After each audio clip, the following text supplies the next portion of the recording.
Brian Neiman, Brian Wilson, Mary Catherine Ham, today's newsmakers, and you, the Morning Majority. 105.9 FM. AM 630. WMAL. 8:37 on the Morning Majority. Very excited to talk to Representative Paul Ryan. You know him. You love him. Representative from Wisconsin. Chairman of the House Budget Committee. Numbers man. How's it going? Hey, Mary Catherine. How you doing? Good. Want to ask you, first of all, everybody is talking about it, and you know the numbers better than almost anyone about what the government needs to operate on and how we can do this. Is the 999 plan of Herman Cain a feasible plan? Everybody asks me this question as if I'm going to be the arbiter of this thing. Is it credible? Yes. Is it bold and specific? Yes. Is it what they call revenue neutral? We don't know. My guess is it's pretty close. I've run lots of numbers on lots of different tax reform ideas. It speaks to, without getting too complicated, the tax base you're taxing. Right. And it looks like he has a very broad tax base. So my guess is, from sort of a back-of-the-envelope standpoint, it's probably pretty close to raising that amount of revenue. What you'll have are many economists will make their own assumptions about how the market of the world will react to it, and that will give an answer to whether or not they think it adds up or not.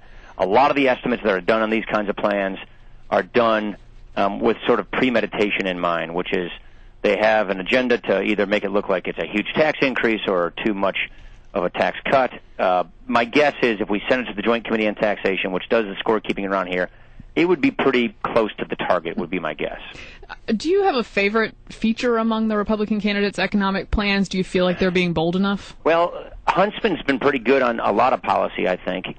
He's obviously not a front runner. I'm more of a flat tax guy. I've never been a big fan of combining income and sales taxes together. I think you ought to replace one with the other. I think consumption-based taxation is the way to go, and a flat tax actually is that in actuality. So I've been more of that kind of a guy, and Huntsman gets closest to that kind of a tax reform. He doesn't quite do it, but he gets very close to it.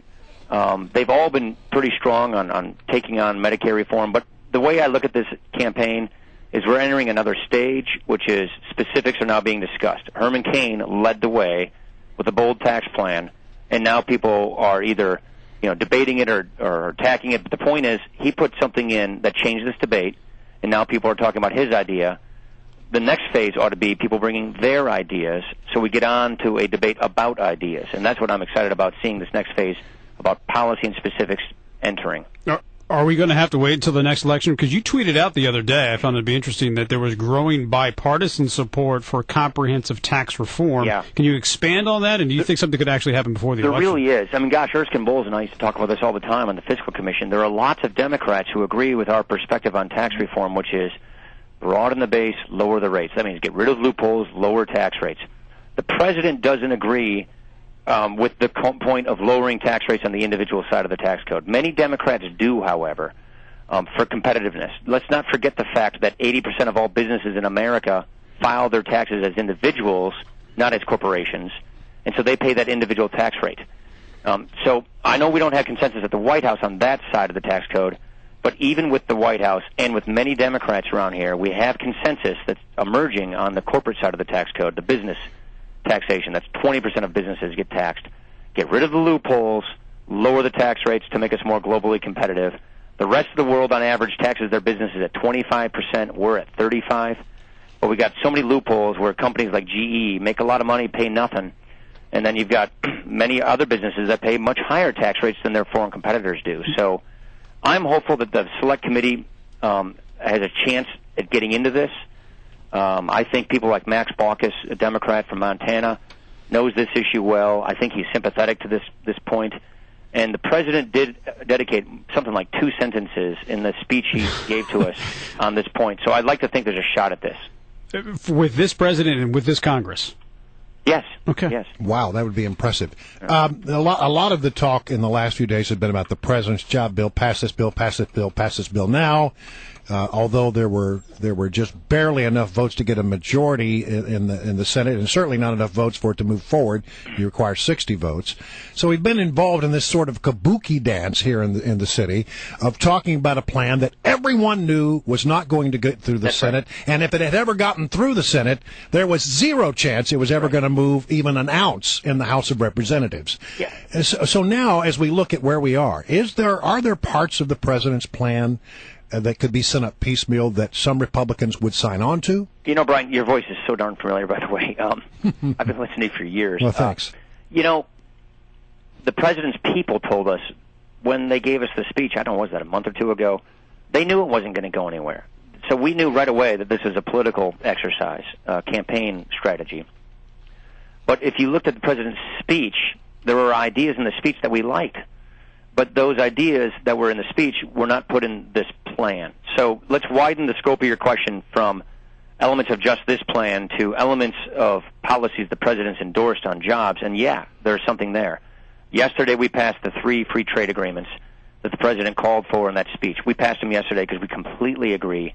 We've been waiting for 3 years to pass them. It's high time we did so. According to the administration's estimates, which we think are credible in this case, 250,000 new jobs. Business tax reform, as I just mentioned. Job training reform. That's something that I think is an area we can work on. We passed a job training component of that yesterday with these trade agreements.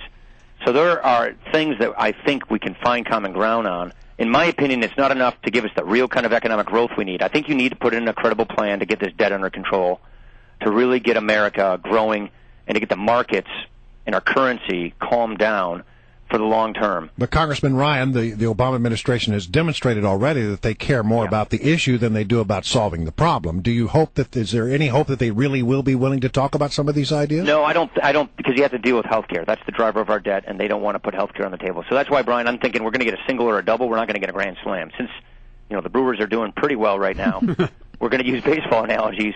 I'm just hoping for a single and a double. I'm not looking for the grand slam because it's clear to me that the president is just not going to do that. So what I'm looking for is an insurance against recession. I'm very worried about Europe. I'm worried what that could do to our economy. We're not going to get the grand slam and fix all our problems in the next 14 months because just ideology, campaign rhetoric, whatever you want to describe it as. But let's get a couple of things, and that's what we're trying to do. And I'd like to think we got a shot before the end of this year of doing some of these things. Congressman, remind me how long it's been since the Senate passed a budget and why that matters. 897 days. As a matter I thought you might know. Yes, I do. I count every day. I'm not joking. Here's this.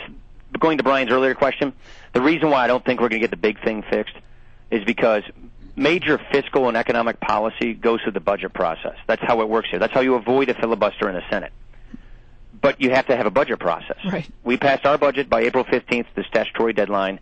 It has been now today, as of today, 897 days since the Senate tried even passing a budget. They didn't even propose one this year, and they're telling us now they're not going to try next year. So our government's gone for 2 years without a budget, autopilot, and that means nothing major on an economic front, on the fiscal front, will get done if they're just not willing to even do a budget. If the Senate doesn't pass a budget and the House does, which is the current case, the system just shuts down. The process simply stops, and nothing occurs beyond that. So we've got this select committee that's out there. We're hoping it can get what I think is a fairly modest savings package of $1.2 trillion. We propose $6.2 trillion. And let's maybe get business tax reform, which most people agree is really making us less competitive. It's not enough to really grow the economy the way it ought to be growing to hit our potential, but it's better than not doing anything. And I think it will help us get some, insurance against a recession. All right. Well, thank you very much, Congressman. Numbers man, we appreciate it very much and hope to have you back again. Yeah, please do come back. We hope